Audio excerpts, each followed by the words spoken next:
Hello guys, good morning. So, nandito tayo ngayon sa Mitsubishi Montero, no?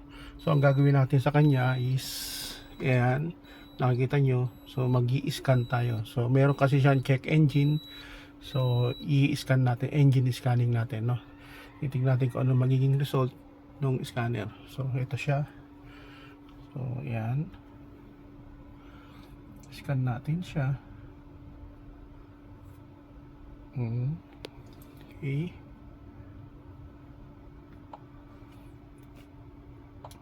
So, ayan siya, no? Kung makikita nyo, so nire-read ng scanner, no? So ayan, so tama naman yung chassis number, bin number. So itutuloy natin to. Okay, ngayon i-read natin yung DTC, yung data trouble code nya, kung ano yung magiging findings ng scanner.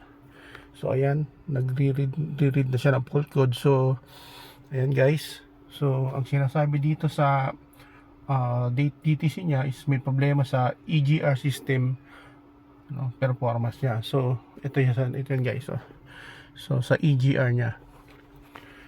So ang gagawin natin, so pupunta muna tayo dun sa EGR.